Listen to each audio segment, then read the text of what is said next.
Welcome to another Indie Dev Showcase, highlighting the many indie games we play here on the channel. If you'd like to submit a game for a future video, please reach out. But otherwise, let's begin.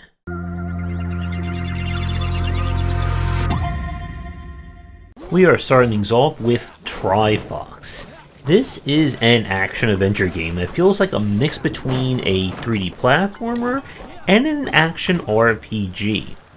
When our home is ransacked by vandals, we decide to go on a one-fox mission to get back our stuff, beat up the bad guys, and save the day. The kind of twist of this game is that you're able to choose from one of three different classes, kind of like warrior, engineer, and mage. Each class comes with a different weapon as well as different special abilities, and you're free to unlock different passives and bonuses related to each class that you can build your character around. The different levels themselves are a mix of fighting arena-based enemies and completing 3D platforming challenges and puzzle solving as well. So there's definitely quite a mix of design here in Trifox. From our time spent playing this one, it felt okay. Like, the jumping and general platforming tech was on the decent side, as well as the action gameplay, but this is definitely a game that's built on both distinct gameplay loops, rather than being a hardcore action RPG and a hardcore platformer. But it definitely did seem like it was a delightful game to play, and it's one of those games that, once again, if we ever get a chance, I would like to try and go back and see how far the passives and the unlocks go. So this is one that, if you're looking for either a platformer with a little bit more combat depth, or an action game that has a lot more in terms of platforming and puzzle solving, then I would give this one a shot and see if it works for you. Up next is the Entropy Centre. This is a first-person puzzle game that, as you can tell by the screenshots, definitely draw a comparison to the likes of Portal, and mysterious organization doing something mysteriously that, of course, revolves around puzzle solving. Our puzzle mechanism here is the ability to rewind time. How this works is you'll move objects around however you want to set them up, and then using the device, you can then rewind their placement, and they'll move accordingly how they were before. So puzzles will essentially revolve around one object doing the job of multiple ones, or opening or closing various doors and platforms in order to move you to the exit. The puzzle complexity here, I would say, is moderately difficult. You see, because you are rewinding in order for the puzzles to work, you're kind of solving them in reverse in order to actually figure out what it is you need to do. I like the aesthetic of the game, much like with Portal and other games like it. Everything has that kind of lived-in quality to it. And the story does go some interesting places in terms of why everything is obsessed with puzzles and rewinding time.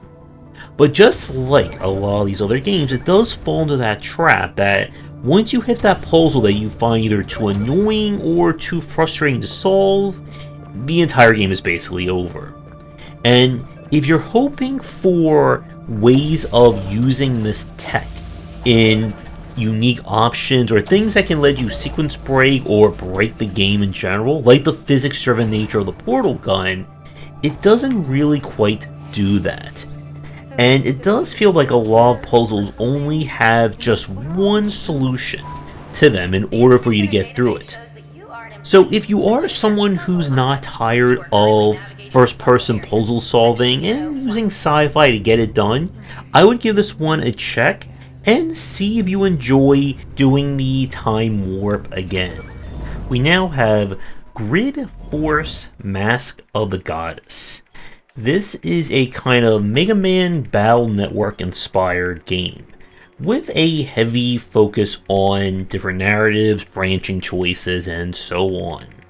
We are trying to battle the goddesses and save the planet as we know it, and we're going to team up with a very wide assortment of characters who can join our team or try and fight us along the way.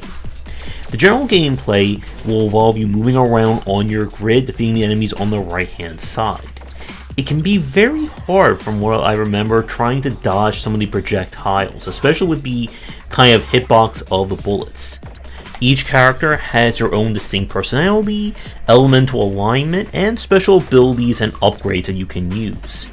And part of the game is going to be building a team out of different elemental types, as well as the characters you like to use, and get through and make progress with them.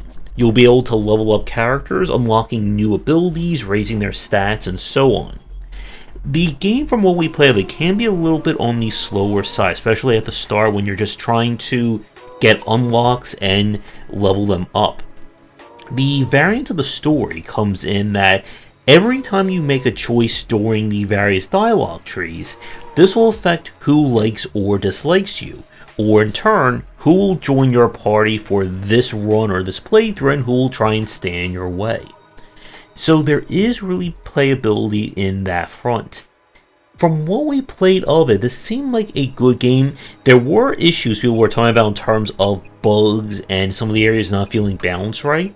The game has been updated since we checked this one out, and I don't know at the moment what is the current state of it. If you do like stuff such as One Step from Eden, the Mega Man Battle Network games, and looking for one that is more narrative driven, I would at least give this one a check and see if you will enjoy it or not. We now turn to Whateverland. This is a point-and-click adventure game, where our story is that we play as a thief who decide to unknowingly steal from a witch, and in response she traps us in the parallel dimension known as Whateverland. In order to get out, we must solve puzzles, interact with a wide assortment of individuals, and maybe get into trouble or try and stay out of it however you see fit. The special marketing point for this one is that many puzzles will have different solutions based on if you want to do them the good way or the not so good way. And in turn, they will affect what endings and routes you'll be able to access as you play more of Whateverland.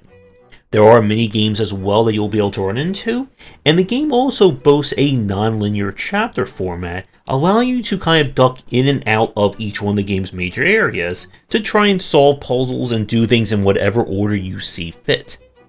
In terms of the puzzle logic and difficulty, I would say this is on the moderately challenging side. It definitely harkens back to some of the older point-and-click adventure games in terms of trying to figure out whatever weird logic that will get you to a solution, and because many puzzles have multiple solutions, it does make it that much more trickier in order to find them. I thought the presentation was pretty well done as well.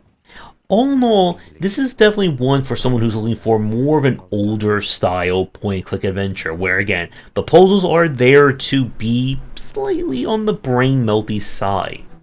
We didn't play far enough to see just how many permutations there are, but I do like the idea of an adventure game that has variance to it in terms of how you play. So if you are an adventure game fan and looking for one that definitely gives you a very wide berth in terms of how you play it, then definitely check out Whateverland. We now have Fabular, Once Upon a Spacetime. The footage that you're seeing is taken from early access and may not represent the current version of it. Our kind of story here that this is the far future inspired by the medieval ages.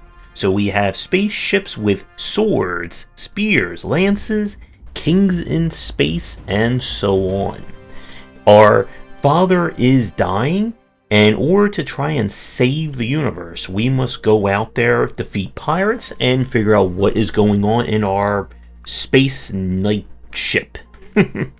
So the game itself kind of plays similar to that of an FTL-like, in that you'll be exploring procedurally generated galaxies node by node. Where the game differs is that combat is all done in real time. Your ship can be outfitted and upgraded with different weapons, special abilities, defenses, and so on. Each fight you must defeat the enemies and try to get through with as minimal damage as you can. to then move on to the next point, get to the end of the sector, beat the boss, move on. The game features, of course, persistent upgrades as you unlock additional features, and you'll be able to get other characters as well. While I really enjoy the aesthetics of this game, it did feel when we played it a little bit punishing in terms of resources, since you'll need to use money or your currency in order to buy new parts and upgrades. Getting hit or taking any damage can be very detrimental to that. And the one point that a lot of people had issues with is with fuel. You see, every time you move from a node to another node, it costs you fuel to do so. But you only get fuel back at specific points on the map or from specific rewards. Run out of fuel, and you'll be forced into more combat or have to buy fuel at a much higher cost.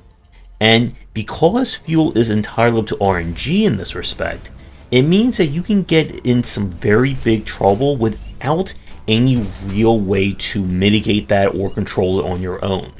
And I don't know if developers have done anything more to kind of alleviate that since the early access version.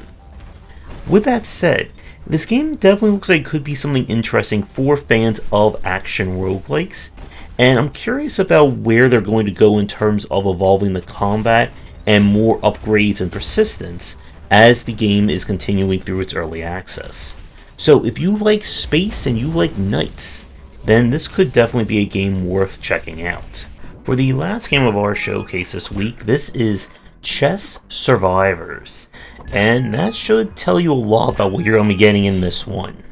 The footage that you're seeing is taken from the early access, but the game did launch as of August 2023, and what you see may not represent the current version of the game. So the kind of twist here is that this is a turn-based VS-like or bullet heaven-like, however we want to call it. You're able to move your character in different directions while fighting various chess pieces, and each chess piece will move and behave as you would normally expect. By killing enemies, you'll be able to pick up upgrades, which will let you get new items, weapons, and of course grow in power, while the chess pieces become nastier and you'll fight elite versions as well. There are unlockable characters, there is kind of a progressive difficulty mode as well, and the game itself was a little bit interesting in terms of being different from the usual bullet heaven likes. With that said, it did feel that once you kind of get the ball rolling in terms of really good items, that you could pretty much just dominate things, at least on the lower difficulties. And the game itself boasts kind of a shorter play. Like, this is not meant to be like a 40-minute to an hour long kind of challenge. But there's definitely something here for people looking for a bullet heaven-like that noticeably plays differently from everything else that's currently on the market. And I'm probably going to check out the 1.0 version at some point just to see where the game eventually ended up. So if you're not tired of bullet heavens and so on, and like chess, although liking chess more like destroying chess pieces rather than playing it, then this could certainly be one to check out. That's going to do it for today's video. Thank you so much for watching. Be sure to do the YouTubing stuff people tell you to do. If you're interested in more of my thoughts on design, check out my books wherever they are sold. Visit our Discord and Patreon, and come back for daily discussions on game design here, and on game wisdom, where you some of the art and science of games.